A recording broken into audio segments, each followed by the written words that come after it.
Hello everyone, welcome to परीक्षा पीडिया। इस video series में हम डिस्कस कर रहे हैं पीरियोडिक क्लासिफिकेशन ऑफ एलिमेंट्स के बारे में। और पिछली वीडियो में हमने मॉडर्न पीरियोडिक लॉ के बारे में डिस्कस कर लिया था। तो अगर आपने वो वीडियो नहीं देखी तो मैं आपको सजेस्ट करूँगी कि आप पहले वो वीडियो देख लें। तो आज की वीडियो में हम डिस्कस करने वाले हैं मॉडर्न पीरियोडिक टेबल के बारे में, उसके फीचर्स के बारे में और पूरे स्ट्रक्चर के बारे में। तो चलिए शुरू करते हैं।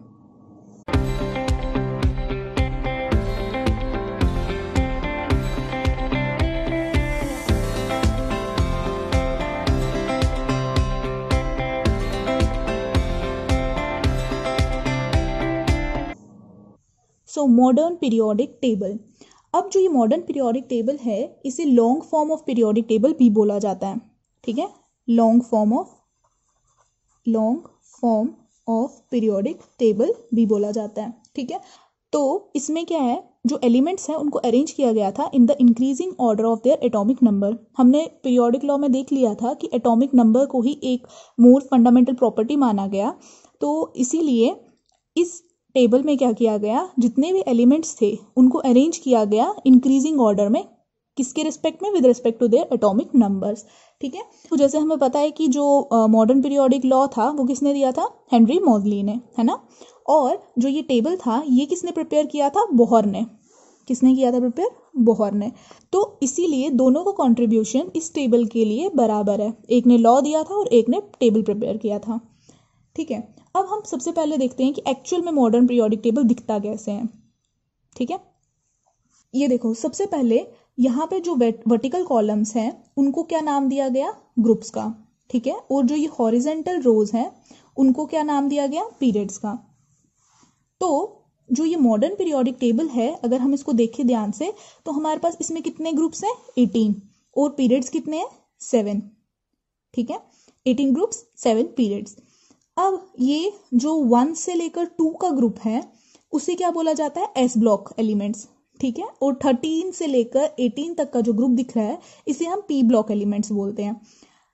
सिमिलरली जो आपका ये बीच के 3 से 12 तक का ग्रुप है इनको आप क्या बोलते हो? डी ब्लॉक, या इसको हम ट्रांजिशन एलिमेंट्स भी बोलते हैं। पर ये हमें ज्यादा अभी नहीं पढ़ना है, इसमें डिटेल में नहीं जाना है, ये हम आगे की क्लासेस में पढ़ेंगे। फिलहाल आपको ये पता होना चाहिए कि कौन से ग्रुप को क्लब करके कौन सा ब्लॉक हमारा बनता है। ठीक है, अब कुछ एलिमेंट्स यहाँ पे नीचे जो है उनको सेपरेटली भी रखा गया है, from the atomic number 58 to 71 and similarly from 90 to 103। तो अब ये क्वेश्चन अराइज होता है कि यहाँ पे इन दो को सेपरेटली क्यों रखा गया है ना। तो अब इसका आंसर देखते हैं हम कि अगर हम जो हमारा ग्रुप 3 है, ये है ग्रुप 3, अगर हम ग्रुप 3 के एटॉमिक नंबर 57 पे कौन सा एलिमेंट है? लेंथिनम, है ना। इसका एटॉमिक नंबर कितना है? 57। अब ये 57 एटॉमिक नंबर लेंथिनम का है, उसके बाद नीचे 58 है किसका? सीरियम का। ठीक है, 58 से लेकर 71 तक की जो भी एलिमेंट्स है उनकी प्रॉपर्टी सिमिलर थी किससे? लेंथिनम से। पर हमें पता है कि अगर इनकी प्रॉपर्टी सिमिलर है, जितने भी एलिमेंट्स की सिमिलर प्रॉपर्टीज हैं उनको एक ही ग्रुप में प्लेस कर देना चाहिए था। पर अगर हम ये 14 एलिमेंट्स को लेंथिनम के साथ ही रख देते एक ही ग्रुप में तो हमारा पीरियोडिक टेबल तो बहुत बड़ा बन जाता ना। तो उस चीज को अवॉइड करने के लिए कि हम अननेसेसरी एक्सपेंशन क्यों करें हम अपने पीरियोडिक टेबल का, है ना। तो इसीलिए ये 14 एलिमेंट्स को फ्रॉम एटॉमिक नंबर 58 to 71 इनको एक सेपरेट ब्लॉक में रख दिया गया और उसका नाम दे दिया गया क्या? लेंथिनाइड्स। ठीक है, सिमिलरली जो ग्रुप 3 का ही हमारा एटॉमिक नंबर 89 है, एक्टिनम, उसके बाद भी 14 ऐसे एलिमेंट्स थे जिनकी प्रॉपर्टी सिमिलर थी टू दैट ऑफ दिस एक्टिनम। उसको भी एक सेपरेट ग्रुप में रख दिया गया जिसका नाम दिया एक्टिनाइड्स। तो हमारे पास दो सीरीज बनी, एक थी लेंथिनाइड्स जो शुरू हुई एटॉमिक नंबर 58 से और दूसरी थी एक्टिनाइड्स की जो शुरू हुई एटॉमिक नंबर 90 से। और ये जो लेंथिनाइड्स और एक्टिनाइड्स है इन दोनों को हम बोलते हैं क्या? एफ ब्लॉक एलिमेंट्स और इंटर ट्रांजिशन एलिमेंट्स। ठीक है, यहां तक आपको ओवरव्यू मिल गया होगा बेसिकली कि पूरे के पूरे पीरियोडिक टेबल में एलिमेंट्स कौन से क्या ग्रुप बनाते हैं और किस तरह से उनकी पोजीशनिंग की गई है, ये सेपरेटली लैंथेनाइड्स और एक्टिनाइड्स को क्यों रखा गया है। तो ये पूरा एक बेसिक ओवरव्यू है जिससे आपको पता होना चाहिए कि कौन से एलिमेंट की क्या सिग्निफिकेंस है और उसकी पोजीशनिंग वहां पर क्यों है पर्टिकुलर। ठीक है, अब ग्रुप्स की अगर हम बात करें तो जितने भी एलिमेंट्स एक ग्रुप में होते हैं उनकी आउटर मोस्ट इलेक्ट्रॉनिक कॉन्फ़िगरेशन जो होती है वो सेम होती है। देखते हैं कैसे। ये हमने एग्जांपल लिया कि ग्रुप 1 के एलिमेंट्स की। तो सबसे पहले हमारा हाइड्रोजन है, हाइड्रोजन का एटॉमिक नंबर इज 1, तो इसकी कॉन्फ़िगरेशन विल बी 1।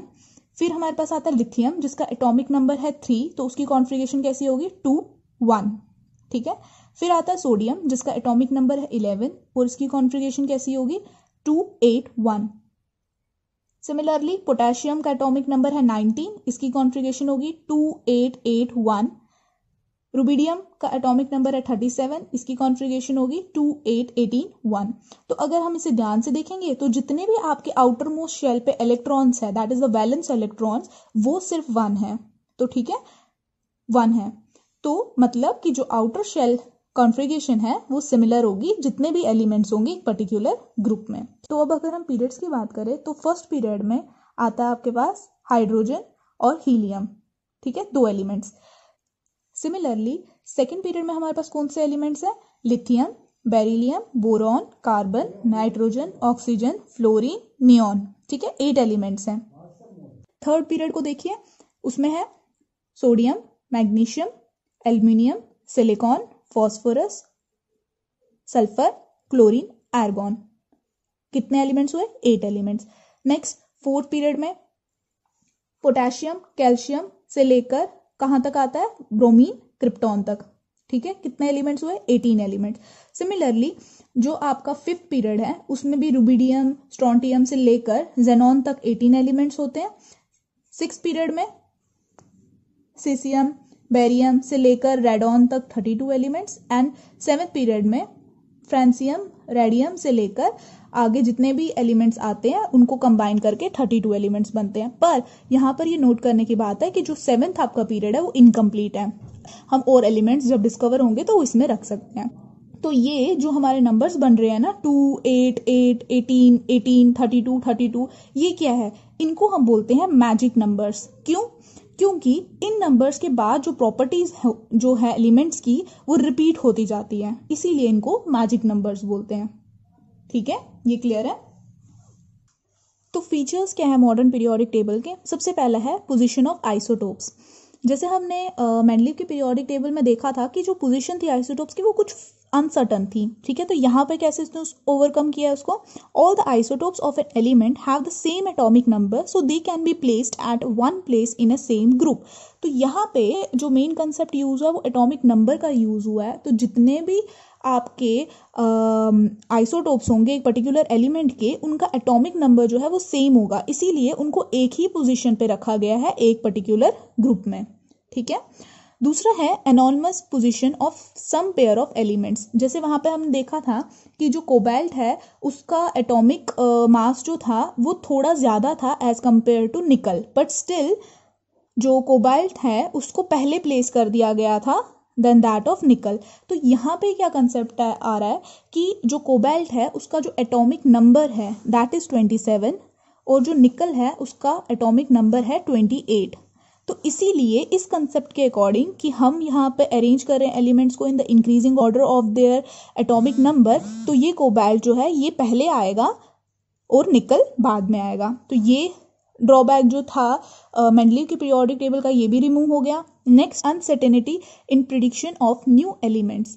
तो जैसे हमने देखा कि जो एटॉमिक मासेस हैं वो एक रेगुलर फैशन में, रेगुलर मैनर में इंक्रीज नहीं होते हैं जब हम एक एलिमेंट से दूसरे एलिमेंट तक जाते हैं। ठीक है, तो मेंडलीव के पीरियोडिक टेबल में हम ये प्रिडिक्ट नहीं कर सकते थे कि कितने एलिमेंट्स बाद में डिस्कवर होंगे या कितने एलिमेंट्स जो है वो दो एलिमेंट्स के बीच में आ सकते हैं। तो ये एक लिमिटेशन थी जिसको रिमूव किया मॉडर्न पीरियोडिक टेबल ने, क्योंकि एलिमेंट्स जो है यहाँ पे अरेंज हो रहे हैं उनके एटॉमिक नंबर के अकॉर्डिंग। ठीक है, और जब भी आप एक एलिमेंट से दूसरे एलिमेंट तक जाते हो तो जो आपका एटॉमिक नंबर है वो एक रेगुलर मैनर में इंक्रीज होता है। तो इससे हम इजीली ये बता सकते हैं कितने न्यू एलिमेंट्स जो है वो डिस्कवर हो सकते हैं दो एलिमेंट्स के बीच में और उनकी पोजीशनिंग क्या रह सकती है, या हम बिल्कुल क्लियरली बता सकते हैं। तो ये जो अनसर्टेनिटी थी ये भी रिमूव कर दी गई कहाँ पे, मॉडर्न पीरियोडिक टेबल में। सो इसके एडवांटेजेस क्या होंगे मॉडर्न पीरियोडिक टेबल की? पहला, इजी टू रिमेंबर। हमने देखा कि किस तरीके से एलिमेंट्स जो है उनको अरेंज किया गया है एक सिस्टमैटिक मैनर में और हम इजीली उसको रिमेंबर कर सकते हैं। Second is prediction of properties of elements. जितने भी पोजीशन है एलिमेंट्स की एक मॉडर्न पीरियोडिक टेबल में वो किससे लिंक है, उनकी कॉन्फ़िगरेशन, उनकी इलेक्ट्रॉनिक कॉन्फ़िगरेशन से। तो हम इजीली उसके बेसिस पे प्रिडिक्ट कर सकते हैं उनकी प्रॉपर्टीज़ को, और कन्वर्सली अगर हमें पता होगा कि प्रॉपर्टीज़ क्या है एलिमेंट्स की तो हम उनकी पोजीशन जो है वो प्रिडिक्ट कर सकते हैं। तो ये ओवरऑल एक व्यू था कि मॉडर्न पीरियोडिक टेबल कैसा है, क्या है उसमें फीचर्स, उसके एडवांटेजेस क्या है। बहुत इंपॉर्टेंट इंटरेस्टिंग कंसेप्ट है। तो आई होप आपको ये लेक्चर समझ आया होगा। So thank you and keep supporting.